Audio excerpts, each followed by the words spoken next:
Start करूं ma'am? Good morning all of you. The chapter is offences and prosecutions. So offences and prosecutions होता क्या है? Offences का meaning होता है जुर्म और प्रोसिक्यूशन का मतलब होता है उन पे मुकदमा चलाना. यानी जब एक पर्सन पर प्रोसिक्यूटेड यानी मुकदमा चलाया जा सकता है इनकम टैक्स के अकॉर्डिंग, अगर उसने इनकम टैक्स के प्रोविजन का पालन नहीं किया है. यानी अगर जो एसएससी होता है वो इनकम टैक्स के प्रोविजन को फॉलो नहीं करता, उनका पालन नहीं करता, तो क्या होता है? उसे ऑफेंस माना जाता है और उन पे क्या किया जाता है? उन्हें प्रोसिक्यूटेड किया जाता है, यानी उन पे मुकदमा चलाया जा सकता है. तो ये ऑफेंसेस एंड प्रोसिक्यूटेड के मीनिंग है. अब कौन कौन से प्रोविजंस है जिसको वो फॉलो नहीं करते हैं तो उन्हें प्रोसिक्यूटेड किया जाता है. सो फर्स्ट प्रोविजन है contravention of order under section 132 sub section 3 and 275B.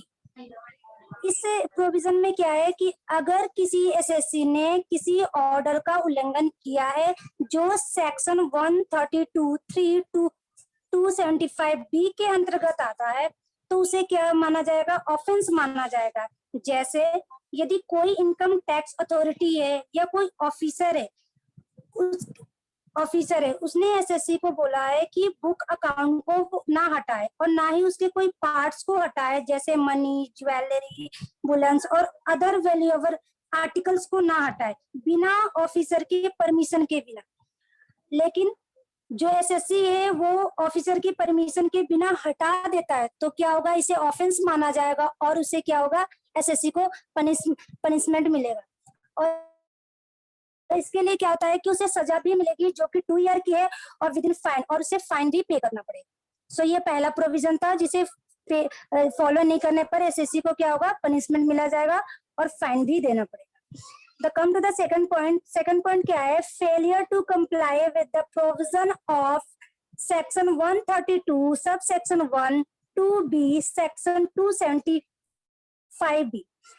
इस प्रोविजन में क्या है कि इस प्रोविजन का पालन अगर एसएससी नहीं करता है या वो फेल हो जाता है करने में, जैसे एक पर्सन जो ऑथराइज ऑफिसर को जरूरी फैसिलिटी नहीं दे पाता, जरूरी फैसिलिटी जैसे बुक अकाउंट है या अदर डॉक्यूमेंट है वो ऑफिसर को इंस्पेक्ट करने के लिए नहीं दे पाता, तो क्या होगा?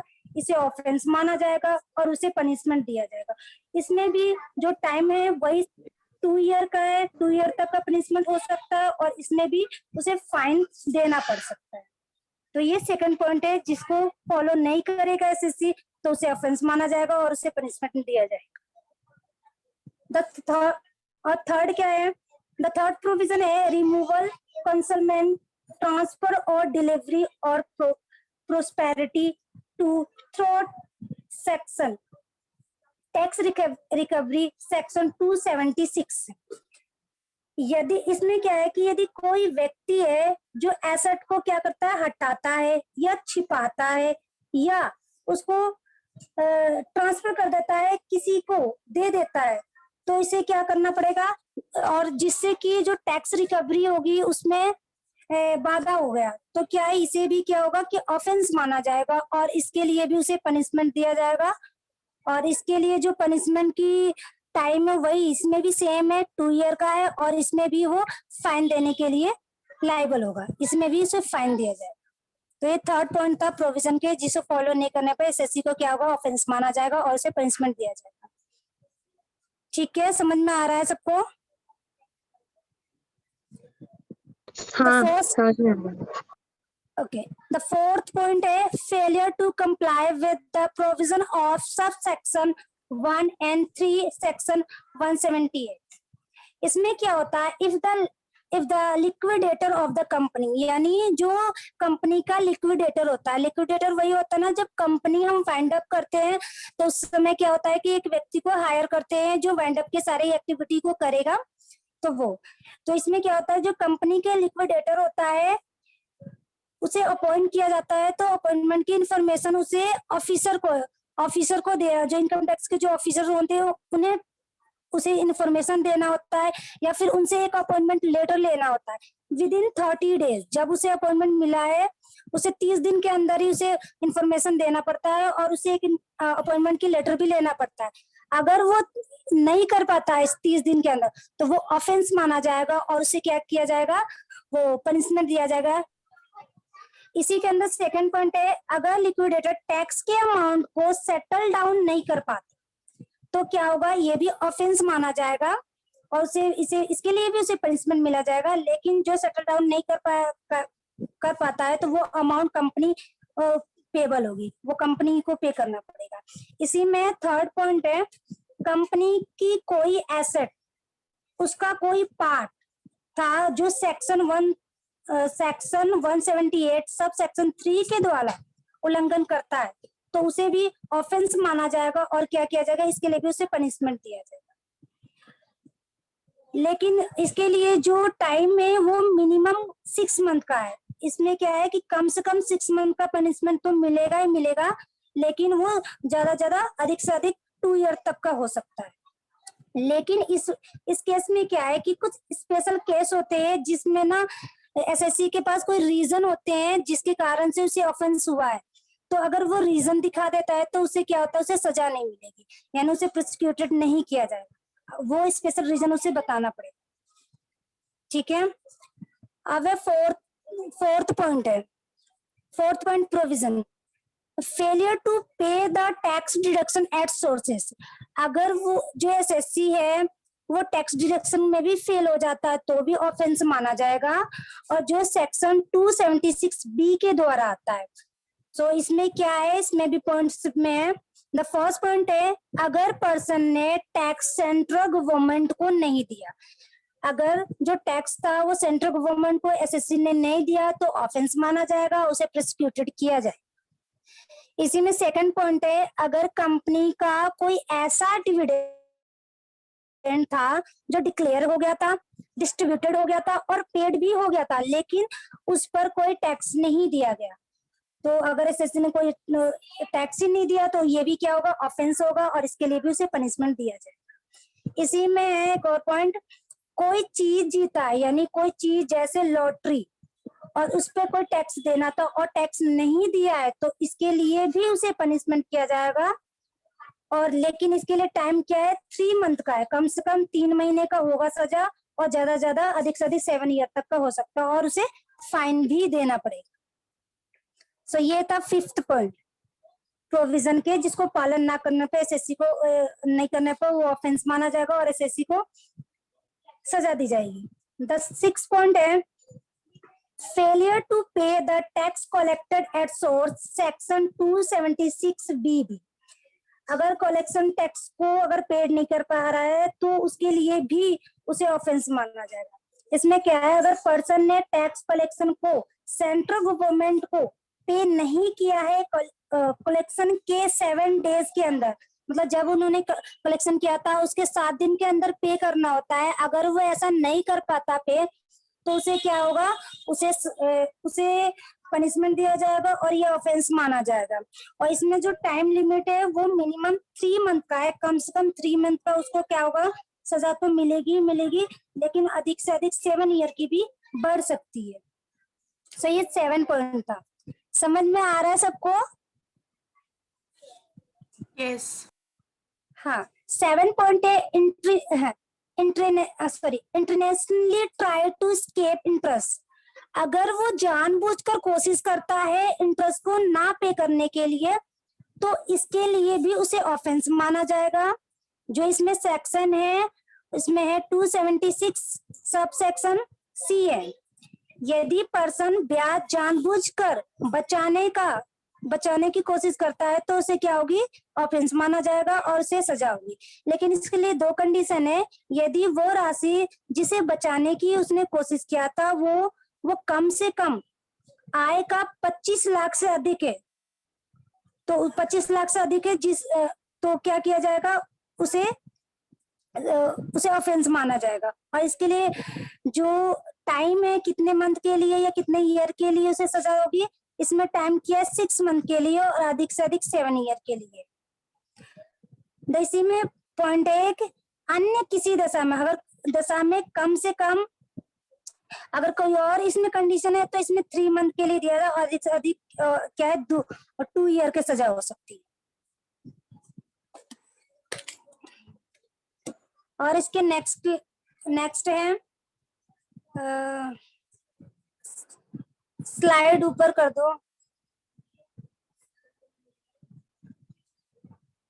हाँ, द नेक्स्ट है हमारा failure to punish the return of income. इसमें क्या है, जो सेक्शन आता है 139 सब सेक्शन 1 और 142 सब सेक्शन 1 आता है। इसमें क्या है, अगर कोई व्यक्ति जो इन सेक्शन के द्वारा जानबूझकर जो इनकम का स्टेटमेंट है जानबूझकर समय पर नहीं दाखिल करता है तो उसे क्या होगी, सजा होगी। इसके लिए 2 कंडीशन है। यदि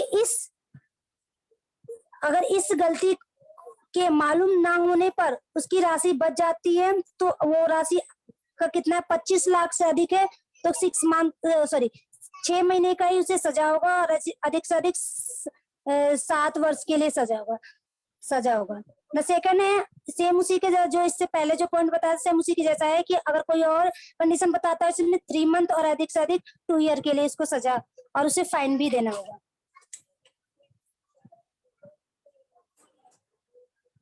द नेक्स्ट है कि failure to produce account and document.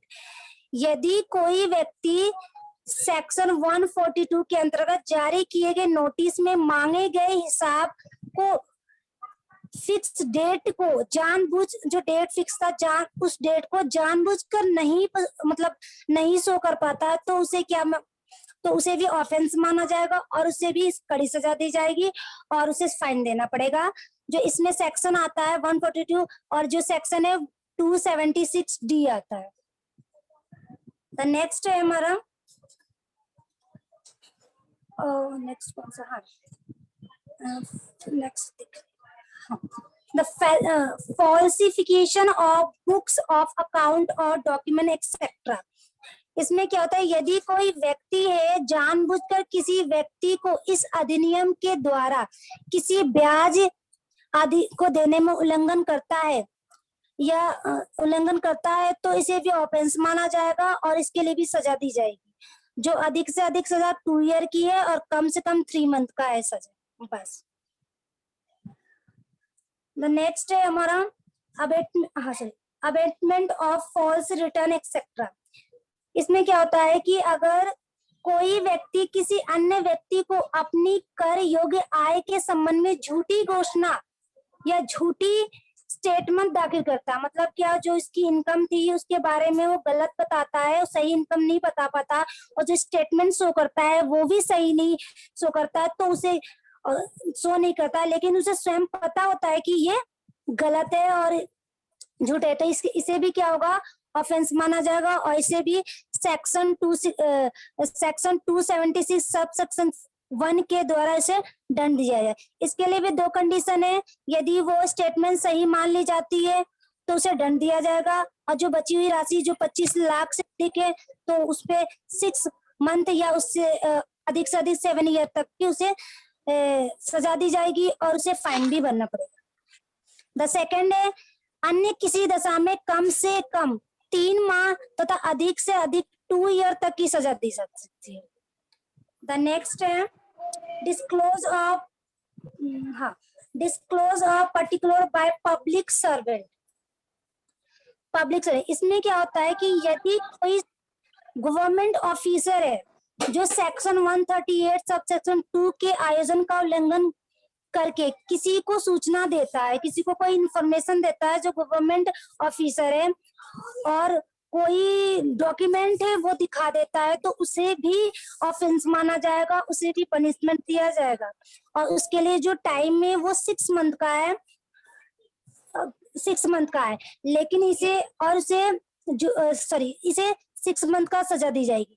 लेकिन इसके लिए सेंट्रल गवर्नमेंट से पहले क्या होता है, परमिशन लेना पड़ेगा, उसके बाद इस ऑफिसर को क्या होगा, पनिशमेंट दिया जाएगा। द नेक्स्ट है ऑफेंस बाय कंपनीज। अगर कंपनीज के द्वारा कोई जुर्मी मतलब कोई गलती होती है तो उसे भी ऑफेंस माना जाएगा।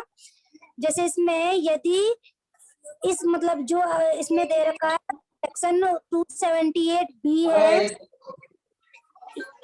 सेक्शन 278 बी, यदि इस अधिनियम के द्वारा कोई जुर्म किसी कंपनी के द्वारा किया गया हो तो प्रत्येक व्यक्ति जो कंपनी के व्यापार चलाने का जिम्मेदार, यानी अगर कोई ऑफेंस होता है कंपनी के द्वारा होता है और उसमें जो जो काम करा रहा है उसमें वो भी जिम्मेदार हो, तो कंपनी के साथ साथ जिम्मेदार माना जाए, तो वो जो व्यक्ति जो व्यापार में हेल्प करता है उसे भी माना जाएगा और उसके विरुद्ध भी कार्रवाई की जाएगी और उसे भी सजा दी जाएगी, तो इसे भी सजा दी जाएगी। बस ये द नेक्स्ट है हमारा offence by Hindu undivided family. अगर ऑफेंस हिंदू अनडिवाइडेड फैमिली के साथ अब उनके द्वारा होती है तो उन्हें भी सजा होगी। जैसे यदि इस अधिनियम के अंतर्गत कोई हिंदू अविभाजन परिवार के द्वारा किया जाता है तो जो उसमें जो बिजनेस का मेन होगा, जो करता होता है, उसे जुर्म के लिए जिम्मेदार होगा और उसे सजा दी जाएगी। लेकिन यदि वो सिद्ध कर दे, लेकिन वो प्रूव कर देता है कि जो ऑफेंस हुआ है उसकी कोई जानकारी उसे नहीं थी और तो जुर्म तो उसके और उसे रोकने का पूरा उसने कोशिश किया तो क्या कोशिश किया था, तो फिर अगर वो ऐसा बता देता है तो उसे क्या होगा, सजा नहीं होगी। ये और उसके बाद के यदि इस अधिनियम के द्वारा परिवार के किए गए जुर्म के संबंध में यह सिद्ध हो जाए कि जुर्म परिवार के किसी सदस्य सहमति या लापरवाही, मतलब लेकिन बाद में ये पता चलता है कि जो ये हिंदू अनडिवाइडेड फैमिली है उसके किसी मेंबर के द्वारा ही और किया गया है, तो क्या फिर उन्हें क्या होगा, पनिशमेंट दिया जाएगा और जो कि सेक्शन 278 सब सेक्शन के द्वारा किया जाएगा और इसे ऑफेंस ही माना जाएगा, उन्हें भी फाइन दिया जाएगा। That's